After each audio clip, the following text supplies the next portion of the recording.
মুছলমানক টাৰ্গেট কৰি বিপদত অসম বিজেপি চৰকাৰ।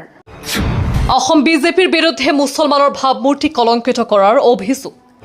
অসম বিজেপিলৈ উচ্চতম ন্যায়ালয়ৰ জাননী জাৰি। অসম বিজেপিৰ ছ'চিয়েল মিডিয়া এক্স পেজত প্ৰচাৰ হৈছিল এটা ভিডিঅ'। ভিডিঅ'টোৱে সাম্প্ৰদায়িক বিভেদ সৃষ্টি কৰাৰ অভিযোগ। ভিডিঅ'টোত বিশেষ সম্প্ৰদায়ৰ লোকে অসম দখল কৰা বুলি দেখুওৱা হৈছে। বিজেপি পৰাস্ত হ'লে 90% বিশেষ সম্প্ৰদায়ৰ জনসংখ্যা বৃদ্ধি হ'ব বুলি দাবী। এই ভিডিঅ'লৈ এছচিৰ কাষ চাপিছিল সাংবাদিক কুৰবান আলী, অধিবক্তা অঞ্জনা প্ৰকাশ। মুছলমানৰ বিৰুদ্ধে আপত্তিজনক ভিডিঅ' প্ৰচাৰৰ অভিযোগত তৰিছিল গোচৰ। মুছলমানক টাৰ্গেট কৰি বিপদত অসম বিজেপি। আমি পুনৰবাৰ জনাই আছো এই খবৰ। মুছলমানক টাৰ্গেট কৰি বিপদত অসম বিজেপি চৰকাৰ। অসম বিজেপিৰ বিৰুদ্ধে মুছলমানৰ ভাৱমূৰ্তি কলংকিত কৰাৰ অভিযোগ। অসম বিজেপিলৈ উচ্চতম ন্যায়ালয়ৰ জাননী জাৰি। অসম বিজেপিৰ ছ'চিয়েল মিডিয়া এক্স পেজত প্ৰচাৰ হৈছিল এটা ভিডিঅ'।